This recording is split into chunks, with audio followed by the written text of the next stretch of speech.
ಹೈದರಾಬಾದ್ನ ಸಂಧ್ಯಾ ಥಿಯೇಟರ್ನಲ್ಲಿ ಕಾಲ್ತುಳಿತ ಪ್ರಕರಣಕ್ಕೆ ಸಂಬಂಧಪಟ್ಟಂತೆ ಕಾಲ್ತುಳಿತ ಪ್ರಕರಣದಲ್ಲಿ ನಟ ಅಲ್ಲು ಅರ್ಜುನ್ಗೆ ಸಂಕಷ್ಟ ಎದುರಾಗಿದೆ. ಇವತ್ತು ನಾಂಪಲ್ಲಿ ಕೋರ್ಟ್ನಲ್ಲಿ ರೆಗ್ಯುಲರ್ ಬೇಲ್ ಅರ್ಜಿಯ ವಿಚಾರಣೆಯನ್ನು ಕೈಗೆತ್ತಿಕೊಳ್ಳಲಾಗುತ್ತೆ. ಹೈದರಾಬಾದ್ನ ನಾಂಪಲ್ಲಿ ಕೋರ್ಟ್ನಲ್ಲಿ ವಿಚಾರಣೆ ನಡೆಯುತ್ತೆ. ಈಗಾಗಲೇ ಜಾಮೀನು ಪಡ್ಕೊಂಡು ಹೊರಗಿದ್ದಾರೆ ನಟ ಅಲ್ಲು ಅರ್ಜುನ್ ಅವರು. ಬಟ್ ಈಗ ಮಧ್ಯಂತರ ಜಾಮೀನಲ್ಲಿ ಹೊರಗಿರೋದು. ರೆಗ್ಯುಲರ್ ಬೇಲ್ಗೋಸ್ಕರ ಅಪ್ಲೈ ಮಾಡಿಕೊಂಡಿದ್ದಾರೆ ಅವರ ವಕೀಲರು. ಹೀಗಾಗಿ ಹೈದರಾಬಾದ್ನ ನಾಂಪಲ್ಲಿ ಕೋರ್ಟ್ನಲ್ಲಿ ಇವತ್ತು ರೆಗ್ಯುಲರ್ ಬೇಲ್ನ ಅರ್ಜಿ ವಿಚಾರಣೆಗೆ ಬರುತ್ತೆ.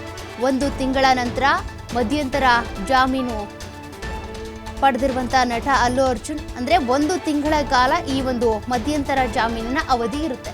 ಬಟ್ ಅದಾದ ಬಳಿಕ ಏನು? ಹಾಗಾಗಿ ಈಗ ರೆಗ್ಯುಲರ್ ಬೇಲ್ಗೂ ಕೂಡ ಅಪ್ಲೈ ಮಾಡಿಕೊಂಡಿದ್ದಾರೆ. ಆ ರೆಗ್ಯುಲರ್ ಬೇಲ್ನ ಅರ್ಜಿಯ ವಿಚಾರಣೆ ಇವತ್ತು ಹೈದರಾಬಾದ್ನ ನಾಂಪಲ್ಲಿ ಕೋರ್ಟ್ನಲ್ಲಿ ಮುನ್ನೆಲೆಗೆ ಬರುತ್ತೆ. ಹಾಗಾದರೆ ಕೋರ್ಟ್ನಲ್ಲಿ ಏನಾಗ್ಬೋದು? ಮಧ್ಯಂತರ ಜಾಮೀನಿನ ಮೂಲಕ ಹೊರಗಡೆ ಇರುವಂಥ ನಟ ಅಲ್ಲು ಅರ್ಜುನ್ ಅವರಿಗೆ ರೆಗ್ಯುಲರ್ ಬೇಲ್ ಕೂಡ ಸಿಗೋದ್ರ ಮೂಲಕ ಬಿಗ್ ರಿಲೀಫ್ ಸಿಗುತ್ತಾ, ಅಥವಾ ಅದಕ್ಕೆ ಸಂಬಂಧಪಟ್ಟಂತೆ ಇವತ್ತು ವಿಚಾರಣೆ ಆದರೂ ಕೂಡ ಪದೇ ಪದೇ ಮುಂದೂಡುವಂಥದ್ದಿರುತ್ತೆ, ತೀರ್ಪನ್ನು ಕಾಯ್ದಿರಿಸುವಂಥದ್ದಿರುತ್ತೆ. ಹಾಗಾಗಿ ಇವತ್ತು ಕೋರ್ಟ್ನಲ್ಲಿ ಏನು ಆಗುತ್ತೆ ಅನ್ನುವಂಥದ್ದು ಒಂದು ರೀತಿಯಾಗಿ ನಟ ಅಲ್ಲು ಅರ್ಜುನ್ ಅವ್ರಿಗೂ ಟೆನ್ಷನ್ನೇ, ಅದೇ ರೀತಿಯಾಗಿ ಅವರ ಅಭಿಮಾನಿಗಳು, ಅವರ ಕುಟುಂಬಸ್ಥರಿಗೂ ಕೂಡ ಟೆನ್ಷನ್ನೇ.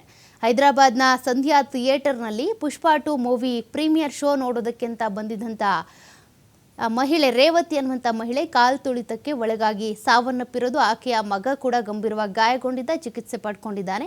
ಬಟ್ ಆಕೆಯ ಕುಟುಂಬಕ್ಕೆ ಈಗ ಎಷ್ಟೇ ಪರಿಹಾರ ಧನವನ್ನು ಘೋಷಣೆ ಮಾಡಿದರೂ ಕೂಡ ಈ ಕೇಸ್ ಏನಿದೆ ಅಲ್ಲು ಅರ್ಜುನ್ ಅವರ ವಿರುದ್ಧ ದಾಖಲಾಗಿರುವಂಥ ಕೇಸ್, ಅದು ಕಾನೂನಾತ್ಮಕವಾಗಿಯೇ ಒಂದಷ್ಟು ಪರಿಹಾರನೋ ಅಥವಾ ಕ್ರಮ ತೆಗೆದುಕೊಳ್ಳೋದು ಅದೆಲ್ಲವೂ ಕೂಡ ಆಗಬೇಕಿದೆ. ಈಗ ಸದ್ಯಕ್ಕೆ ನಟ ಅಲ್ಲು ಅರ್ಜುನ್ ಅವರು ಜೈಲು ಸೇರಿದ್ರು, ರಾತ್ರಿ ಇಡೀ ಕೂಡ ಜೈಲಲ್ಲೇ ಇದ್ದರು. ಅದಾದ ಬಳಿಕ ಚುಂಚುಕಡ ಜೈಲಲ್ಲಿದ್ದರು.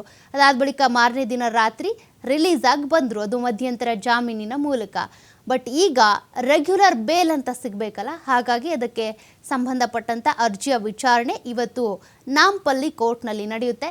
ನೋಡೋಣ ಕೋರ್ಟ್ನಲ್ಲಿ ಏನಾಗುತ್ತೆ, ತೀರ್ಪು ಏನು ಬರುತ್ತೆ, ನಟ ಅಲ್ಲು ಅರ್ಜುನ್ ಅವರಿಗೆ ರಿಲೀಫ್ ಸಿಗುತ್ತಾ ಅಥವಾ ಮತ್ತೆ ಸಂಕಷ್ಟ ಎದುರಾಗುತ್ತಾ ಅಂತ.